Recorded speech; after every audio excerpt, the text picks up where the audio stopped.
So the title of my talk this morning is Mindless Conformity or Engaged Followership. And that's a question that relates to the way in which we want to think about the nature of tyranny. Why people abuse other people, why they torture them, why they oppress them. If you know anything about the psychology of that subject, it's probably through the lens of some classic psychological studies that were conducted in the early 1960s by Stanley Milgram at Yale University. In those, he invited normal residents, citizens of New Haven, to come into his laboratory to participate in a study ostensibly of memory and learning. The participants were told that their task was to administer shocks, electric shocks, to another person every time they made an error on a learning task, supposedly to see whether they would perform better after having been given the shocks. In fact, Milgram was interested in not memory and learning, but actually destructive obedience. Would the participants obey these toxic instructions that administer shocks increasing in 15-volt intervals all the way to 450 volts? And the answer, as I'm sure you all know, is yes. In the standard, what's come to be known as the standard baseline study, 65% of the participants went all the way to the end of the scale, being prepared to administer potentially lethal shocks to another person simply because they had been asked to do so by another person in a science experiment. Now, when Milgram was trying to explain what was going on in his research, he looked around, and it so happened that at exactly the same moment in history, Adolf Eichmann was being tried in Jerusalem. Eichmann understood and recognized as the chief architect of the Holocaust. And he looked to one, in particular, to one account of Eichmann's trial by Hannah Arendt, in which she observed that whereas previously psychiatrists had imagined that because he was, if you like, guilty of, had been such a massive perpetrator of such a massively scaled atrocity, that Eichmann must be a perverted, sadistic, deeply pathological individual. But what Arendt observed was that actually Eichmann came across as a thoroughly normal, effectively uninspiring career civil servant. And she argued that he'd done what he had done simply because he had been asked to do so. And he had responded to his instructions, his orders, mechanically, unimaginatively, unquestioningly. And her argument was that the real frightening lesson of Eichmann's life and crimes was, as she termed it, the fearsome word and thought-defying banality of evil. Eichmann was not a monster, he was just someone who in a very, very normal way went about administering horror to millions of people without thought.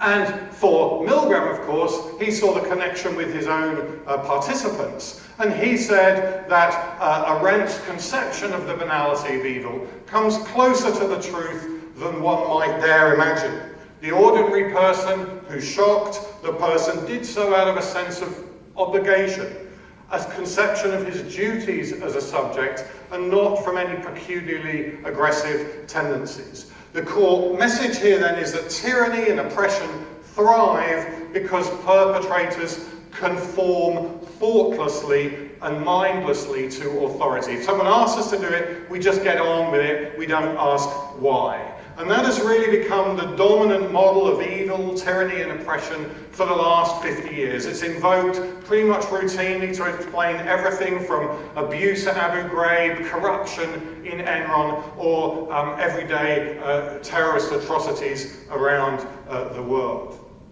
And I'm sure it's an analysis that you're deeply familiar with through various kinds of channels, academic, journalistic, and just by being an active member of society.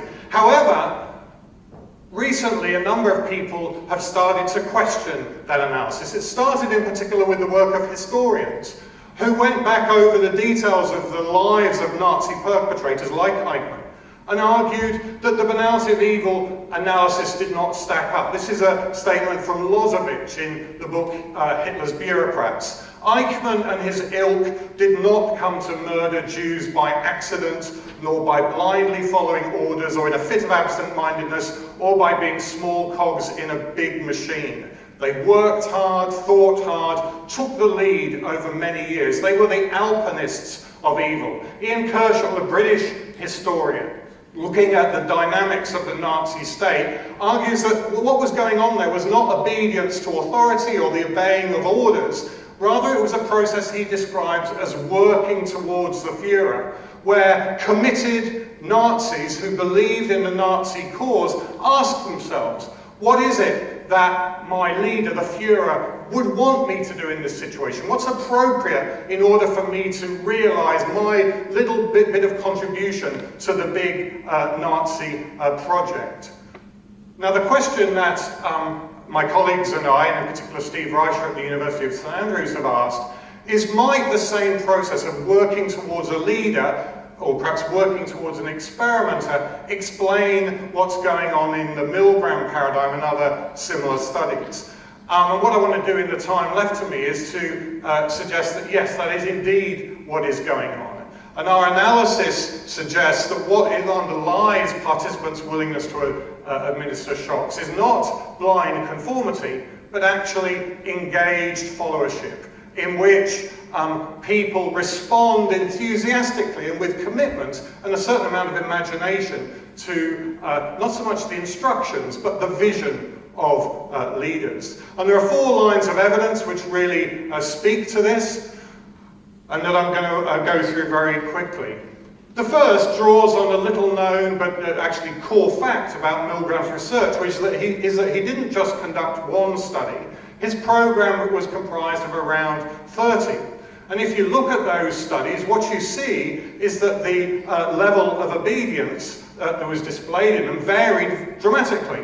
In some studies, all of the participants were prepared to go all the way to 450 volts, and in some of them, none did. So the obvious question is, what explains this variability?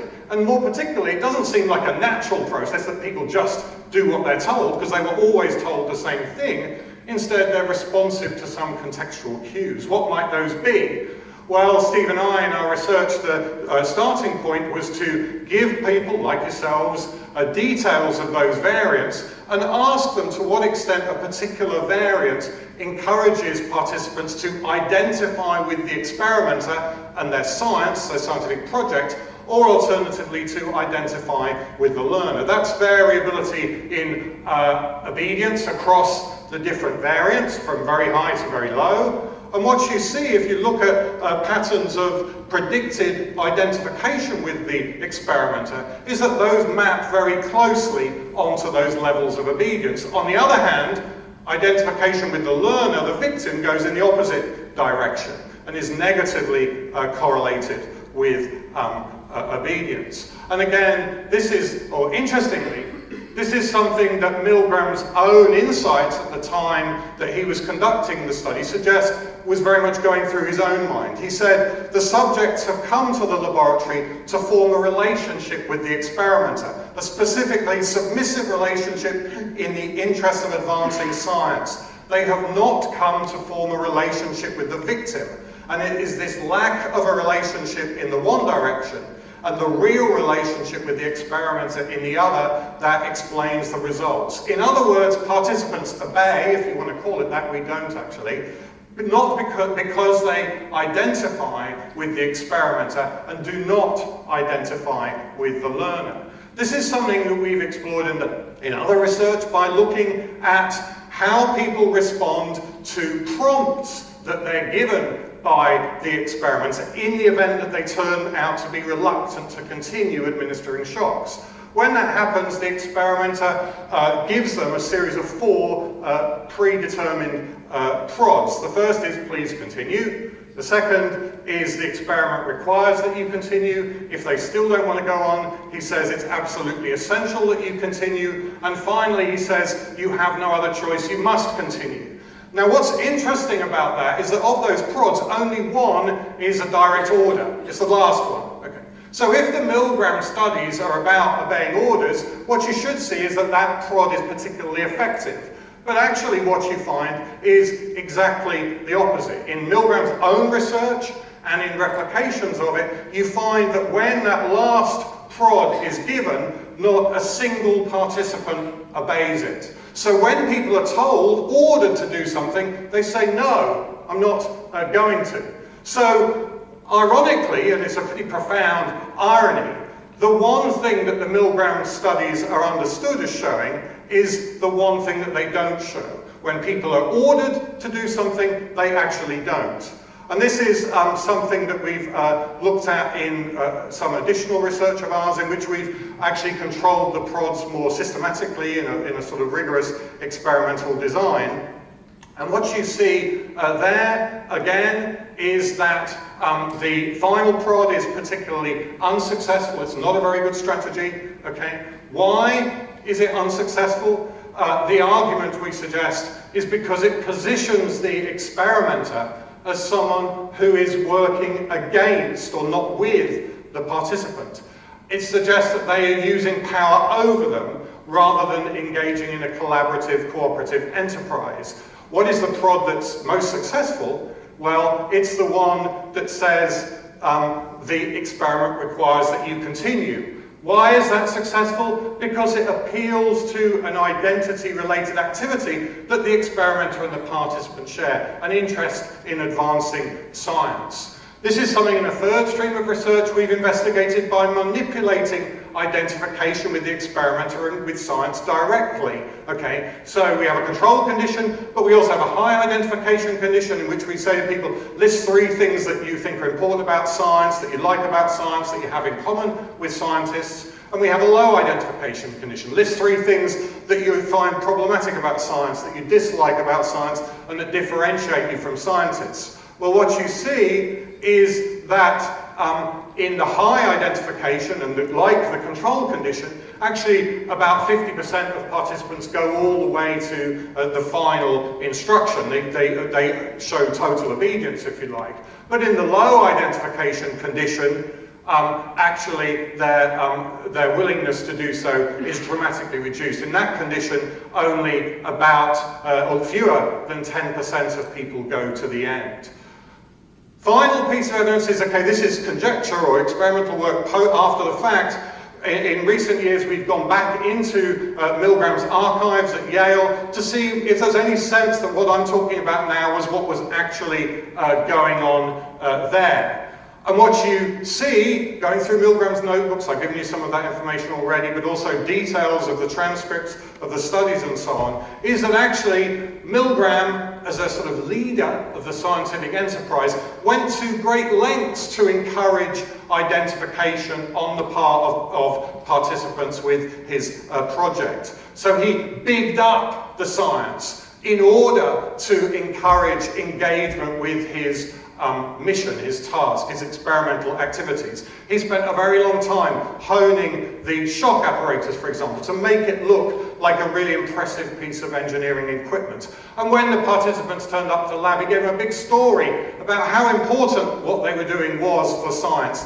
But actually we know very little about the effect of punishment on learning, he said, because almost no truly scientific studies have been made of it in human beings. So by participating in this research, you're doing a great thing for science. And this is, I think, the most telling piece of evidence that we've uncovered. It's in box 44 in the Milgram archive, which is there's masses of material, and it is the transcripts of participants' post-experimental responses. How did they feel when they found at the end of the study that they had actually been prepared to kill somebody in the name of science? Well, everybody here thinks they must have felt like, well, pretty crappy, okay?